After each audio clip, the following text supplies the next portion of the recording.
Welcome to DraftKings Daily Trot. I'm Jason Gilbo, JGilbo11. With me is Russell Clay at Russell J. Clay. Taking a look at the 9-game slate here on DraftKings tonight, which does feature a Coors game and also a couple of pitching battles. So overall, I think it's going to be an interesting one. I'm kind of curious to see how many people really lean hard on Coors tonight.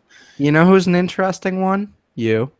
Yeah, I mean, I've heard that. It's not the first time I've heard that. Oh, I can tell by the way you sort of dip back and like rolled your eyes. Like I can tell that's not the first time someone said that about you. So, but it's more like we're not going to dive into deeper into that. We're just going to get into some baseball. Yeah, definitely. I mean, it's just more of I hear it's more directed to me as a negative way. Like, you're an interesting person. Like, oh, you're an odd one. That's rude.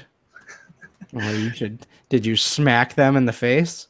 No, I'm not the violent type, and also I don't think smacking is the way to go about it. I think smacking is a very debilitating move to the opposition. If I get smacked, I'm just picking up my lunch pail and going home. I don't know why I have a lunch pail. But... Did we just get a glimpse into Russell's childhood? From school? Yeah. Well, 3rd grade, Russell's getting slapped around in the playground. I'll tell you what, I was very competitive with my math minutes, the multiplication. You know what I'm talking about?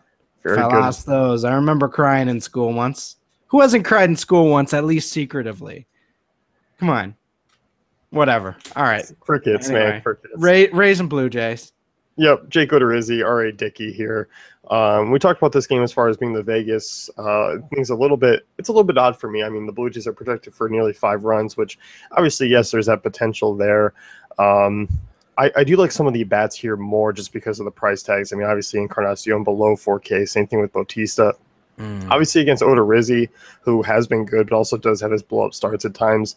And given the fact that he's allowed a 1.44 homers per 9 to righty since last season, there is some home run potential. And I'm more okay with using them here on DraftKings just because of those prices.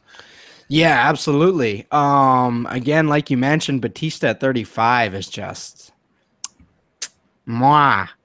That was really weird. Can we edit that out? Don't edit it out, but I'm going to ask you to edit it out. So, Bautista and Encarnacion, definitely like those guys. And Michael Saunders at 34 is really solid as well. Obviously, Odorizzi been on that crazy streak of late, but Athletics, Yankees aren't really scaring me in terms of right-handed pitching either way. So, I like this Blue Jays lineup tonight. Yeah, I mean, you look at here, just the fact that Odorizzi does struggle on the road is kind of where you're looking to gain that advantage. So I do think there is some home run potential for these guys. For me, it's still just going to be GPP territory. I'm not really using these guys in cash, even with the cheaper price tags. I just feel like the ownership's going to be down as well. Because, I mean, you don't have to look too far into it to see Odorizzi hasn't allowed an earned run in 3 starts, you know? Sort of like... I don't know, like Michael Schumacher a little earlier this year. It was like when he was on that streak, after a while, you're just like, all right, I guess I'm not stacking against him anymore. So I feel like people might be getting pretty close to that range with him. If that's the case, I still like this Blue Jays, lineup quite a bit. Yeah, it's certainly a good point. And on the race side, I mean, some of these prices I don't mind. Like a Logan Forsythe or Kiermaier or Longoria. I mean, all very cheap guys, except my favorite bat, Brad Miller's at 5K. Yeah, that's rough. I mean, that's a little out of my price range. But obviously he has priced around some other options. I do think he's going to be lower owned.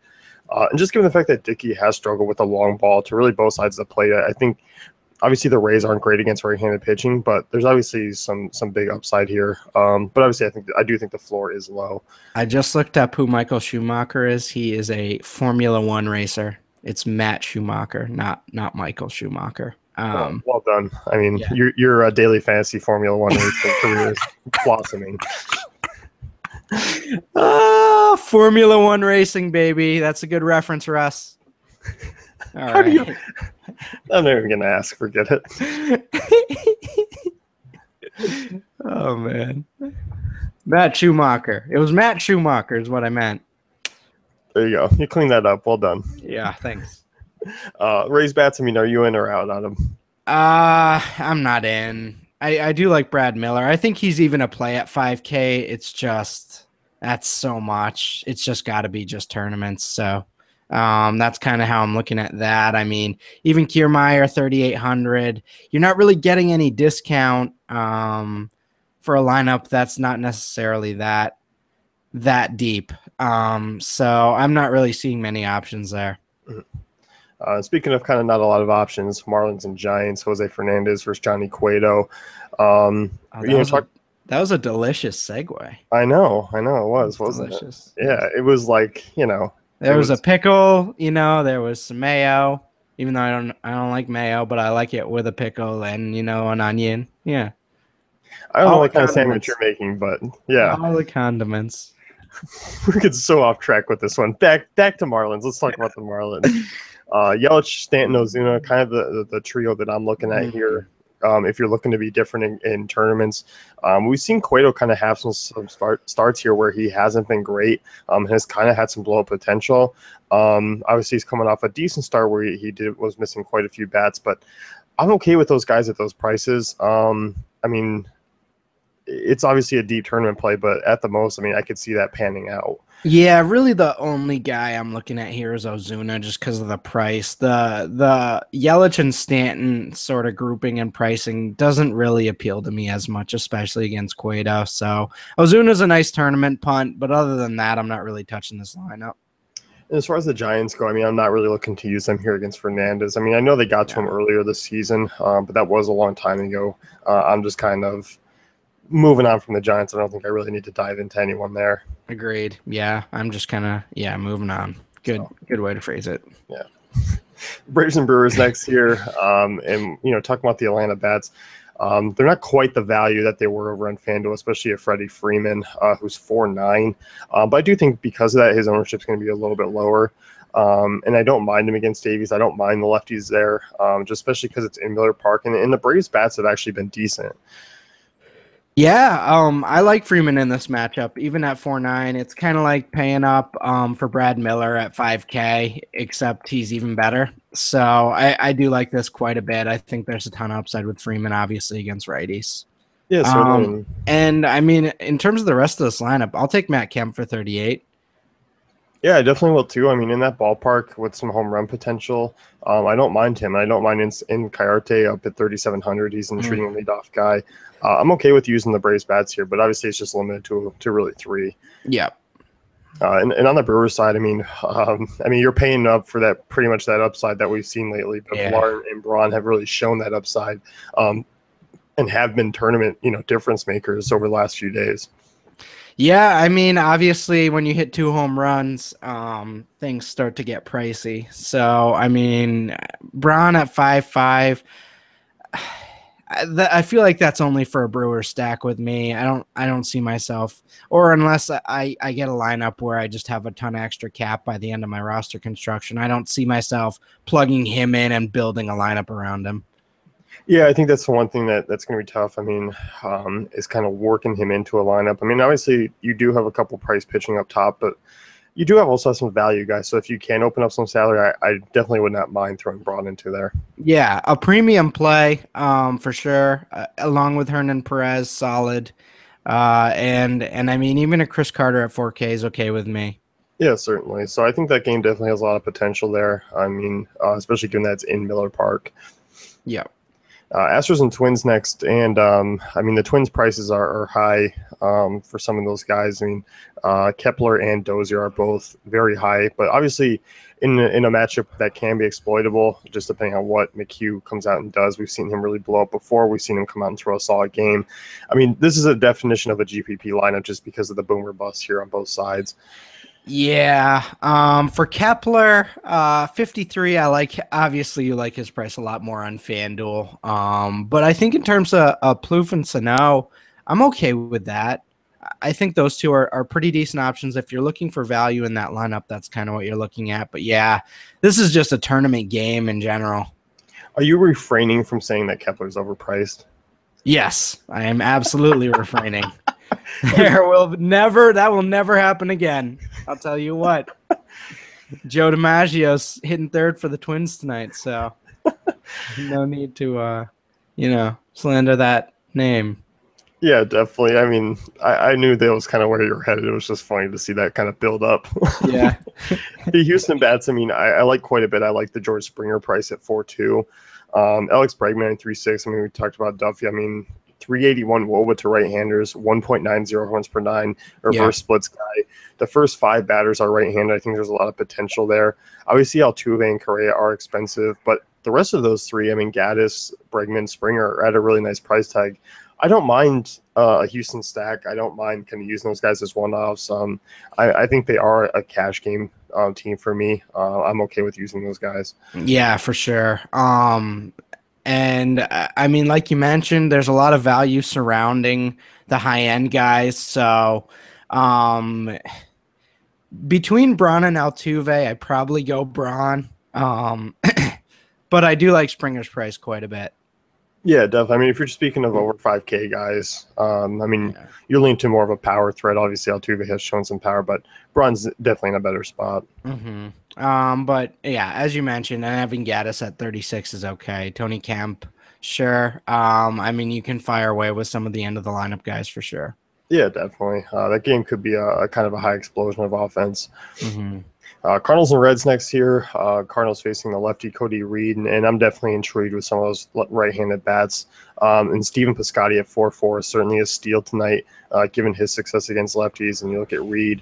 Reed's a guy. I mean, 4.08 WOBA so far to right-handers, 2.73 homers per nine. That's not good. No, and That's Jed not good. Jerko, I mean, Matt Holliday, I really like those prices there. And even Brandon Moss, who has some power against lefties. I don't mind that lefty-lefty matchup. So I'm kind of okay with stacking the Cardinals and using those guys as a lot of home run threat.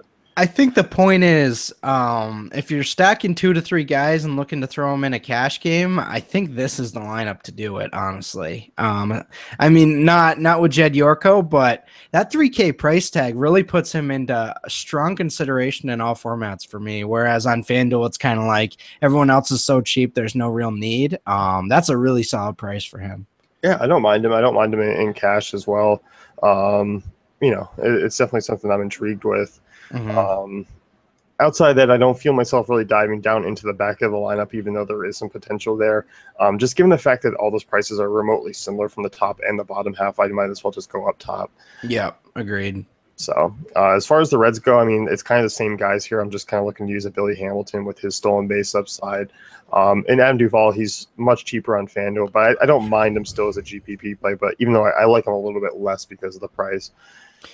Yeah, the shine kind of wears off for me against with these prices. Duvall at 45 is still okay, but it's certainly not his FanDuel price by any means. And the same thing with Votto. So yeah, I think this is kind of a fade for me.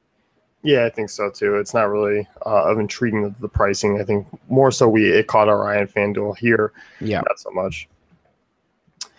Texas and Colorado, Tyler Anderson versus Cole Hamels. And the one price that really jumped out for me at this game is Adrian Beltre at 4K in Coors facing a lefty. That's probably going to be one of the more chalkier plays of the night, just given the ballpark factors and the fact that Beltre has raked against left-handers. I'd say, yeah, I think that's kind of the move here. And it's okay to be chalky with that one. I think there's going to be a lot of power there coming from Beltre's spot. In terms of the rest of this lineup, though, they did a pretty good job pricing them up where I would want to go. So Shin-Soo Choo, where he's a nice value on FanDuel. Not necessarily. I mean, you were talking about how he's been pretty good against lefties this year. Well, they certainly priced him up like that. He's even higher priced than Desmond. So if I'm going to go there, I'm just going Desmond. But yeah, I mean, Desmond, Beltre, maybe an Odor or something like that. Yeah, certainly. I mean, if you want some value from this game, I don't mind the back half of a Ryan Rua or Elvis Andrus. The one problem with Rua is he is a pinch hit potential guy just because he is just a platoon bat. But obviously there is some potential there from the right side of the plate, and those are values in Coors. So I don't mind using those back end guys just because their prices are pretty cheap. Speaking of back end guys, though, this Rockies team, they really priced them down. So Hundley 3K, Adams 3K, and Ryan Rayborn 3K, Mark Reynolds 33. I mean, I'm looking at that Ryan or Mark Ryan Reynolds. I'm looking at that Mark Reynolds price at 33 as a really appealing, even against a tough pitcher. Yeah, I mean, you look at Hamels. I think if you want home run potential, you can certainly go with some of those right-handed bats. It's not obviously something I'm jumping all over. I don't find myself using Rockies in cash games tonight, No. but I do think there is some GPP potential there. And as you mentioned, the price tags are very low there. Yeah, for sure. So I mean that's something to think about. Obviously, in main lineups, you're looking at Arnado. I don't know how much exposure I'm going to get to the lefties in this lineup. Yeah, I think so. Me too. It's something I'm not really looking to use. Orioles and A's next, and these Orioles bats are pretty cheap. I don't quite get it. They've been cheap for basically since the All-Star break, and I know they've been struggling, but we obviously saw the big potential there. So this is really pushing your Davis first baseman hate to the limit. So what are you gonna do here today? You don't have to. You don't have to do it, but 3,400 against a righty, not bad. It's not bad, and it's definitely something I'll have a share of just because Graveman against lefties has been bad. 346 WOBA going back to last year. Now, if you're saying, Russ, Chris Davis only has 7 hits in his last 51 at bats, I'd say, yeah, that's fair. You don't have to play him. He is a massive slump. I mean, he did, obviously came out yesterday, but yeah, but that's he has been awful of late. But at 3,400, I mean, that's kind of pushing him into playable range again. Certainly. And then you look at the rest of these guys. I mean, Machado at 4.1. I know Trumbo has kind of been slipping, but 3.9. Adam Jones is your most expensive bat, and he's not even that bad of a price guy. I just like using the Orioles here at their prices, kind of in and out of cash as well as GPPs. They're going to be a team I kind of just mix and match, especially because Machado is shortstop eligible and because he's 1,000 less than guys like Villar, Brad Miller, Correa. I mean, that's kind of a nice discount there, and especially because you can pair him up with a Beltray at third. That's how I see my kind of lab starting there. For sure. I think you can really mix and, like you mentioned, mix and match throughout your roster construction with a lot of these guys. I mean, you have high-priced outfielders, you have cheap outfielders, you have cheap first basemen. There's just a ton of ways to go here. So I think this is a lineup where I'm definitely going to be sprinkling them into a lot of my lineups for sure. Yeah, definitely. And on the A side, I mean, I'm pretty simple here. I'm only really looking to use Chris Davis in GPP formats just because Gossman 2.23 home runs per 9 to righties since going back to last year.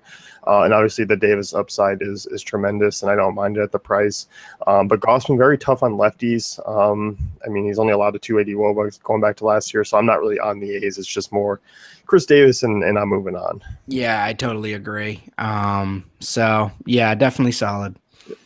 As far as the Tigers Mariners go, here, I mean, it's kind of similar where these guys are priced down a little bit to the point where it's not a perfect matchup, but it's at a spot where I don't mind using them. Cano obviously is priced up at 4,700, but Cruz and Seager are definitely interesting, both below 4K. Right. It makes the decision for us, whereas on FanDuel, they're kind of all in that mediocre price range. I'm definitely in on Seager at 35. I think that's a great price, as well as Cruz at 39. So, yeah, I think you just look at the two main guys there, maybe throw them in a tournament stack or something like that, and move on. I wouldn't get too crazy with the values in this lineup. No, I'm not looking to dive down elsewhere. I think it's just more the trio in the middle of the lineup there. And it's not a perfect lineup, or it's not a perfect matchup against Fulmer, who, obviously is being solid against lefties. But also, I mean, you look at Fulmer, I mean, he's kind of starting to kind of trend downwards just a little bit. Not quite sure if he's wearing out towards the end of the season, whatever it is. But I think this could be a potential to get the Mariners at low-owned, percentages, and also kind of still get that upside. For sure. So, and as far as the Tigers go, I mean, I like their prices a lot more here, just more as a whole. I mean, still, you look at Kinsler and Martinez and the other Martinez there, Upton, they're all very cheap as far as really a stack goes. I mean, and obviously if you want to pay down at first base, you have the option to just use Martinez at 4K. Mm-hmm, exactly, yeah. I think that's kind of the guy I'm looking at. And then, I mean, even a Tyler Collins, 26 is okay, but overall, not too excited about that lineup. Victor Martinez in a tournament, maybe. Yeah, definitely. I mean, overall, I think this is a game that could be a low-scoring game on both sides. But obviously, I think Mhm. given the talent of these two offenses, there could be something there as far as hoping on some GPP hitters. For sure. Last game of the night here, you got the Phillies and Dodgers, Julio Urias and Zach Eflin. I'm not looking to use any Phillies. I know we talked about this, but Urias is not a guy who's going to go deep into games. But it's also just not really a perfect spot either way, running into him for 4 or 5 innings and then running into a decent Dodgers bullpen. Yeah, for sure. It's just so tough to get a read on how games that Urias pitches is going to go. But I think thankfully for tonight, we can just kind of take the night off from that critical thinking with the Phillies there. I like this. I like this Dodgers lineup, though. I will say that. Even a Corey Seager at 51, he's a solid pay up option tonight. I'm okay with Josh Reddick as well at 42. Yeah, certainly. And the two best Dodger hitters are priced up. I mean, Turner and Seager, there's no Yeah, doubt about it. But even these secondary pieces like a Gonzalez, as Reddick, as you mentioned, Utley, I'm okay with using the lefties here. I mean, Eflin 345 woba to left-handers, 1.98 home runs per nine in a small sample size. I'm okay with using Dodgers and kind of looking to stack them even. I think there's definitely some upside there. for sure. So that's going to wrap things up with the DK Daily Trot. Be sure to check out dailyfantasycafe.com for all great tools and content.